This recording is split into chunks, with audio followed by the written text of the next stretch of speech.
মুরগি বড় হওয়ার এই পর্যায়ে এসে কিন্তু নানা ধরনের সমস্যার মুখে খামারিদের পড়তে হয়। আপনারা সবাই জানেন।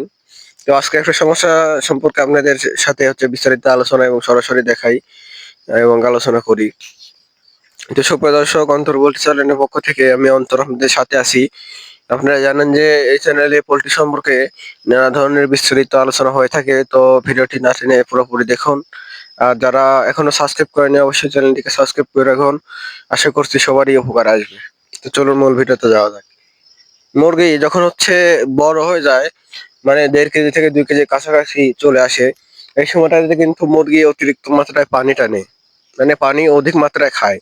তো ডিঙ্কারে যখন পানি বেশি খায়, তো তখন কিন্তু মাঝে মাঝে কিছু কিছু ডিঙ্কার থেকে পানি উপর দিক থেকে এবং নিচ দিক থেকে পড়ে।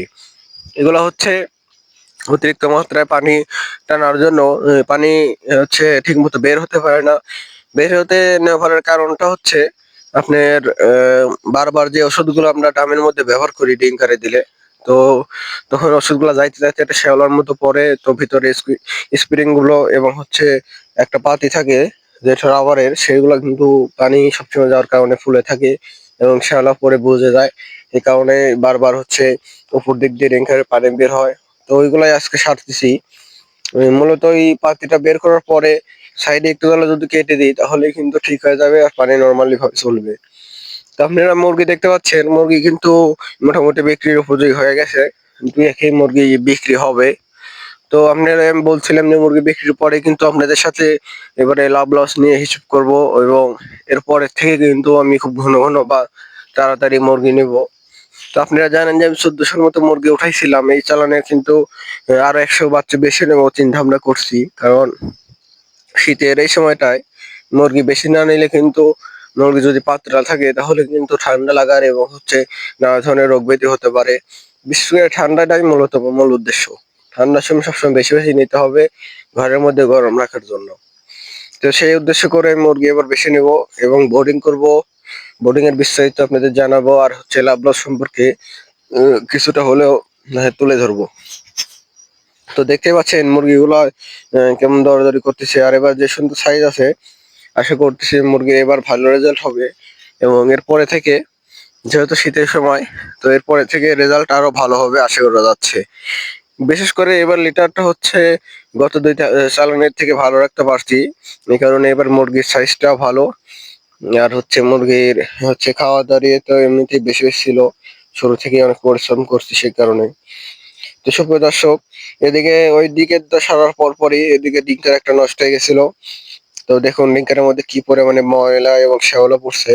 এগুলো মূলত বাইরের কিছু নোংরা ময়লাটা, কিন্তু এগুলো আপনার পুরোপুরি আপনার যেসব গুঁড়া জাতীয় পাউডার জাতীয় মেডিসিন ব্যবহার করা হয় ল্যাবের মধ্যে, সেইগুলা আর কি নিংড়ে নিংড়ে এখানে পড়ছে আর শ্যাওলা সৃষ্টি হয়েছে। তো এই কারণে ঠিক মতো পানি বের হতে পারছে না। যখন ডিঙ্কারের চারপাশে পানি শেষ হয়ে যাচ্ছে তখন কিন্তু উপরের দিক দিয়ে বের হয়ে যাচ্ছে। তো এটাই মূলত পরিষ্কার করছি এবং সাইডে এক জায়গায় অল্প একটু করে কাটতেছি যেন পানি দিক দিয়ে ভালোভাবে বের হতে পারে, বাধা না পায়। এটাই মূলত উদ্দেশ্য।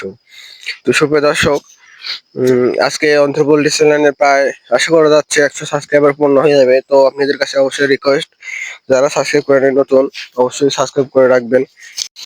মুরগি মূলত অনেকেই পালন করে, কিন্তু কিছু কিছু ভুলের কারণে তারা কিন্তু ক্ষতির মুখে পড়ে। তো আমি যেরকম গত চ্যানেলে দেখাইছিলাম, এই ডিঙ্কার গুলা কিন্তু এখন যেরকম ভাবে খুলছি এরকম ভাবে খুলে খুলে কিন্তু আমি পরিষ্কার করি। অনেকে সেই পরিষ্কারটা করতে চায় না। তো আপনাদের কিন্তু এইভাবে খুলে একদম পুরোপুরি ভাবে পরিষ্কার করতে হবে, না হলে কিন্তু এই যে শ্যাওলাটা পড়ে থাকে, এটা কিন্তু আপনি যখন মুরগি নেবেন না তখন কিন্তু শুকায় যাবে, আবার যখন পানি দিবেন এটা ভিজে উঠবে আর ওই যে বর্ণগুলো কিন্তু বের হয় ভিতর থেকে, যা মুরগি খেলে মুরগির অবশ্যই কিন্তু মানে নানা ধরনের রোগ ব্যাধি ধরবে। এর ফলে মুরগি কিন্তু ভালো হবে না। মুরগি ভালো করতে হলে অবশ্যই অবশ্যই আপনার একটু পরিশ্রম করতে হবে, প্লাস ভালো মানের বাচ্চা, ভালো মানের খাদ্য এবং লিটার সবসময় ভালো রাখতে হবে, তাহলে মুরগি ভালো হবে ইনশাল্লাহ। শুভ দর্শক, এই ছিল আজকের মতো। আশা করছি সবাই ভালো থাকবেন। অবশ্যই চ্যানেলটিকে সাবস্ক্রাইব করে রাখুন। ধন্যবাদ।